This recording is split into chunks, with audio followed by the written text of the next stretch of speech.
guys, so today we'll be reviewing the City of Fallen Angels. Okay, so I'm just gonna jump right in because, if you're watching this, I'm guessing you've already read it. So Simon, I loved the fact that, well, I didn't love it, but it was cool because everyone wanted to recruit him because he was a daylighter. So I liked it because he had a bigger part in this book because, it was I don't want to be killed. These people are trying to have me on their side and all this stuff, and so I loved that. Not the part that he was being hunted down, basically, but the fact that he had a bigger part. Okay, so when Simon was trying to tell his mom that he was a vampire, and now he can persuade people apparently, which reminded me of Charm Speak from Heroes of Olympus, and so I was like, well, why didn't he just use that more? Or can you only use it on mundanes? That is the question, because then you could just use it on all these bad guys and be like, hey, you don't want me, and they'd be like, I don't want you. Okay, sounds good to me. Walks away. That could save a lot of lives. Like Lilith, hey, you don't want us. She'd just be like, yeah, I don't want you guys. So I feel like that would help them a lot. If they could. Maybe they can only use it on mundanes. I don't really know. I don't remember. I felt bad for him, though, because what Camille had said, he was kind of like, hey, all your friends are shadow hunters. He's basically alone in a world of shadow hunters, and I feel bad for him. Poor Simon. From the very beginning, I totally called that Kyle was Jordan. I was like, dude, it's totally Jordan, because, I don't know, I just guessed, okay? I love Jordan and Simon's relationship in this book, because it was kind of since they were vampire and a werewolf, but, didn't really affect them, and, Jordan was trying to help Simon, even if he only wanted to help him in the first place because of Maya, but he felt, responsible for him, and so, he was like, hey, come over and stay in my apartment, and Simon's like, gee, thanks, and so I loved Simon and Jordan's relationship. I really did. Yeah, and how when he bit Maureen and then Jordan just what the heck are you doing? But he didn't he wasn't he helped him out. So yeah, I like Jordan and Simon. And right when I found out that it was Jordan and Maya and everything, I was like, okay. And then you heard Jordan's story about he was like, I never stopped loving her, but I accidentally bit her when I turned. And so I was like, okay, they're totally going to end up together because I ship them. Oh, Malik at the party. Can we just talk about that? Oh my gosh. It was so cute. Cause Alec was all jealous. And then Magnus was like, Alexander, we cannot talk about this right now. And Alec goes, I bet you loved all those people back then. And then, it was just, even though they were arguing, it was the cutest thing. I was like, oh, so cute, so cute. And then Magnus was trying to be like, hey, Alec, I love you. And then it was so cute.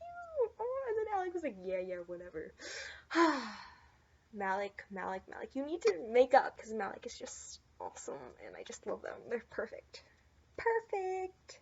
Simon, what are you doing to your life, man? I mean, first he's got Izzy and Izzy and Maya, and I'm like, dude, just pick one. Pick one.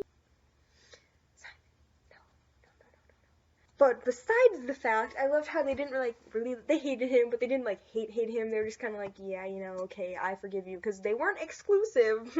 It reminds me of Friends when Ross and Rachel, and Ross was like, we were on a break. Maya, I liked how at the party, and then Izzy, Izzy's all okay with Simon now, I guess, kind of ish, but at the party, and then Izzy's all hey, Simon's missing, and then Jordan's like, what? And she's like, didn't you follow him to the bathroom? And Jordan's like, dudes do not follow other dudes to the bathroom. I thought that was hilarious. And so yeah, Maya's like, it's Simon, and then they go in, and I thought that was so cute. Aww. The thing I like about Simon is that he actually makes pretty good decisions, well, besides the whole Maya Izzy fact, but besides that, he makes pretty good decisions. Camille, I thought he was actually going to say yes to Camille, and then he didn't. I was like, good for you, Simon. He probably was going to, but then he realized no, I'm not going to. So I do he's in a way he's almost smarter than Clary in the fact of common sense. Okay, so Clary, okay, I can tell her training, ooh yeah, your training didn't really help her very much in this book. It helped her once when they were at the Church of Talto, and then the second time when they were at the Lilith battle, but I'll get to that part later.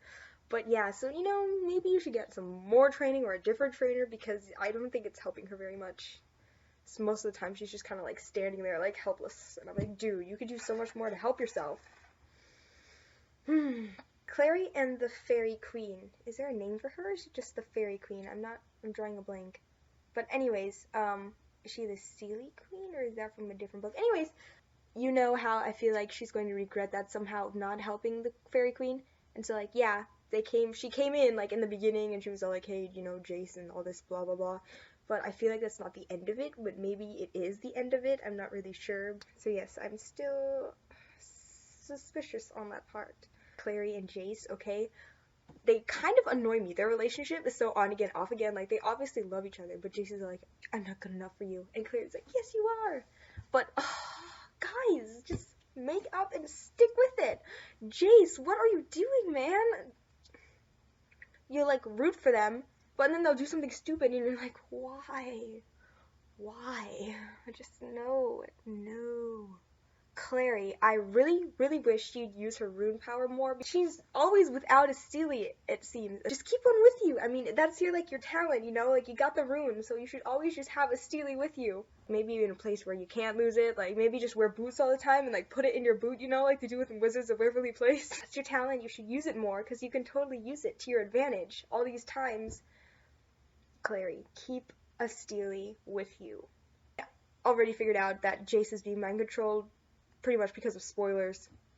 Although I thought it was Sebastian. At the party, when Jace is all, like, asking Clary all those questions, and Clary's just like, yeah, these are really serious questions, dude. I don't want to go down that road yet. He puts, like, the rune on her, and she knew it wasn't bad, so why on earth did she not just jerk her hand away? Like, whoa, no, that does not look right. It's actually just like, doesn't look right, but, oh well. Clary. Trust your instincts, man. That's the number one reason, as I've said before, is people do not trust their instincts. And this is what happens. Jocelyn and the dead babies, okay? I mean, I know why it's so, like, close to her, but then again, it's kind of like, you kind of get a little too emotional on that. I don't know. But, I'm kind of confused on why they made such a big deal out of the dead babies, because, like, okay, sure, they killed, like, 50, and that's not good at all, but, like, what does that really have to do with the storyline? Like, even if there weren't any dead babies, would that really have made a difference? So, I'm wondering if there's, like, a bigger meaning to them, or if that's just it, because you could have done without them, because it didn't play a major part, what I think, unless they were, like, trying to hint that it was Lilith that was doing it, then I guess I did not get that hint. But yeah, I didn't see the real big, huge meaning for the dead babies. Camille, I still can't figure her out. I'm like, okay, so in the beginning, right, when we first met her, I was like, okay, she's obviously bad. But then, like, halfway through the meeting, I was like, maybe she's not bad, maybe she's good. And then everyone was like, no, she's bad, she's good, she's bad, she's good. And I can't figure her out. Because, like, hey, you know, she used to be with Magnus, so I was like, she can't be that bad. And then she was, like, tied up at that building at the end of the book, and I was like, okay, she's not bad. And then she ran away, and I was like, she is bad. And I'm so confused on Camille. I still don't know. I don't know how I feel about Camille. Maureen. Okay, that was really weird. Because, like, his girlfriend was Maureen. Okay, I understand that part now. But, like, I don't understand the whole dead body thing, and then they turned her into a vampire instead. Like, who turned her into a vampire? Because you need vampire blood to turn you into a vampire, so I'm really confused on how she turned into a vampire. When they first was like, dude, it's Maureen, I was like, okay, she's not real. She's like some sort of like hologram or some sort of shape-shifting or something. Like, it's not Maureen. Maureen, I don't know. It was just weird to me. The whole time, I loved how, like, Alec, Izzy, Jordan, and Maya, they all went to, like, save Simon, basically. And so they got to the building, and, like, Simon, Jason, Clary, and Lilith were already there. And then I was like, yeah, they're gonna go in there, they're all gonna save each other, and it's gonna be awesome. And then they didn't. I was the whole time, I was waiting for them to, like, unite and be like, oh my gosh, what's happening? And, like, kick butt together. But they never did. It was, like, Simon, Clary, and Jace on one part, and then it was, like, the four of them at the other part, and they never connected until, like, the very end when the fight was already over, and I was like, wow, you know, you could have helped them so much, but instead, no, like, they were in the same building. They could have helped. Like, did you not hear the shouts and screams and whatnot going on top of you? I mean, I don't understand how. The whole time, I was like, you could have helped them, but you didn't, and I was really, yeah, that disappointed me. I hated how in the fight scene, okay, there was like no concern whatsoever towards Simon, right? Like Simon's there, okay, and then brings Clary, and Jason's obviously mind controlled, and Claire's just kind of like, oh, Simon, you're here too. There's like no like, Simon, what the heck are you doing here? I didn't even know he was missing actually. And then Simon's like, okay, I'll do it because Jason's gonna kill Clary, so she does it, and then Clary's just kind of like, yeah, you know, I'll just work on Jace. And she's like, Jace, so like all her attention is towards Jace and like his mind control, which I get kind of because like Jace is like a big part of the whole thing, and so if she can mind control him, then they can help out, you know, but still. And then when she does do the thing with Jace and Simon's just like lying there on the ground, and then Clary doesn't like run to him or anything, she's just kind of like, oh no, he fell. Jace. And I was like, dude, like, I was kind of upset about that. Although, you know, I do like Simon, he's my favorite character, so maybe that's why. But still, I was kind of like, Clary, you know, he's your best friend. So when they were fighting, and like the Hellhounds, okay, and then Clary was like, anything can be used as a weapon, which is like the only second thing she used from her training in the whole book. Like rips the ring off her necklace, and then she like whacks it at the Hellhound. And I'm kind of like, what is a ring supposed to do to a hellhound? Because, like, a ring is, like, round, you know? It's not, like, sharp. It's not a knife or anything. And you just, like, whack it at the hellhound. I did not understand how that affected him at all. And the hellhound's like, ah, my eyes. And I'm like, it's a ring. Like, how did that help? So I didn't understand that. I thought at first, like, she was gonna, like, choke the hellhound or something with the chain. But no, she just, like, swipes it at the hellhound. And the hellhound's like, ah! I feel like it was really way too easy to kill Lilith. Like, why didn't they think of this before? Jace was, like, fighting Lilith and Clary, and Simon's just kind of standing there like, I'm just watching. And I was like, Simon, you can help. You can help. You're not useless, you know? Like, I understand he was, like, dizzy or whatnot because he was eating, basically, demon blood. But still, Simon, come on, you know, like, man up and help. And then, like, all of a sudden, like, right when they're torturing Clary, and then he's like, okay, you know, now I need to step in. Now, after all these other things have happened, and just kind of, like, runs in front of Lilith. And I thought Lilith was, like, using mind control to torture Clary. I didn't know she actually had, like, a whip. He stood in front of her, and she was like, the whip came down, and I was like, what, she has a whip now? Oh, okay, I thought, and then Simon was like, I felt pain, but I was like, but how did you feel pain if you have the mark of Cain? Huh, that rhymes. If you had the mark of Cain, then wouldn't that, like, get rid of the pain? And then I see how it's inflicted onto Lilith, so how she died, but, like, how did, even that one affect, I mean, if it didn't really affect, I mean, it affected Clary, but, like, it didn't kill Clary, so how did it kill Lilith? Because she was doing the same thing to Clary. I think it was way too easy to kill Lilith. She's probably gonna come back. At the end, when they finally all unite, and Maya and Jordan's not even there, like, seriously, guys, like, if they were there to help them, then it could have gone a lot more smoothly, I think. I loved at the end, though, how, like, they're all getting into the elevator, and Claire was just kind of, like, looking at looking at Jace, and then Alex just kind of, like, push, and then I love that, because, like, Alec has basically been kind of, like, sulking the whole book because of Magnus, right? And at the end, he's kind of, like, playful now, I guess you could say, because she was just kind of, like, what was I supposed to do?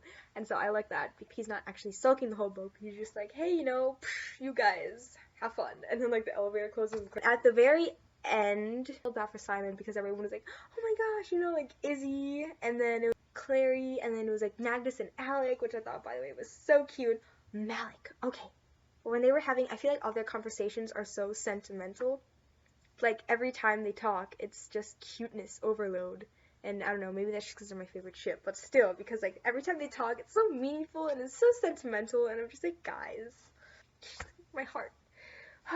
Like, Simon was just kind of sitting there. No one was really paying attention to him, even though, like, he helped. And all the Shadowhunters are just kind of like, vampire. And then Luke was finally the one who was like, hey, Simon, are you alright? And Simon was just like, I don't know. I don't know. Very last scene with Jace and Sebastian. Okay, I kind of got confused on, like, who was talking at that moment because, like, you know how it was, like, italicized when, like, Sebastian was talking, and then I was like, is that Jace talking or is that Sebastian talking? Until, like, the very end, and then you kind of tell. But I feel like Jace could have tried a lot harder to control his own body. You know, if you know it's wrong, he's just kind of like, I didn't want to do it, but I don't feel like he was trying. He was just kind of like, no, but maybe that's just me. Maybe if I was in that situation, I wouldn't be able to either. I thought he could have tried harder. It's kind of like, you know, have you ever seen Ella Enchanted when Ella's mom, and he's like, it's the magic within you. The magic within you is more powerful than any spell. And Ella and Chansey, she was going to kill the prince, and then she like willed herself not to. I feel like Jace could have done that, but he didn't. I know they're like two different, totally not related whatsoever, but I feel like that could have applied. Jace, use your willpower, man, willpower. So yeah, that's basically all I had to say on the Fallen Angels. I loved it though, such a good book. It's backwards, such a good book. I love how Simon's on the cover. I'm pretty sure that's Simon at least, but like why does he have a bunch of like bow and arrows when he didn't even use them at all? I know he used that once in like the City of Bones to kill the greater demon, but he never used them again. And like there's arrows right there, but why do you, like, you could have done without them, you could tell that's Simon. So, and then I was like, is it Alec? Because Alec uses a bow and arrow, and then Simon, why doesn't he just use a bow and arrow more then? Because I mean, he can totally archery, but he doesn't use it besides that one time in City of Bones, and I don't understand. But like they put it right there, but he didn't use it at all in the book. Oh, she had that like short story, like When Midnight Comes. And then I was like, ooh, it's a short story. And then like a little ways into it, I figured out that it was like the greenhouse scene in the first book, and it was in Jace's point of view, and I was like, oh, that's cool, but I thought it was going to be more, like, is that supposed to mean something for the City of Lost Souls? Which, by the way, I'm really scared to read because I feel like someone is going to die, and I really don't want anyone to die. No. Yeah, I can't take that. I just can't.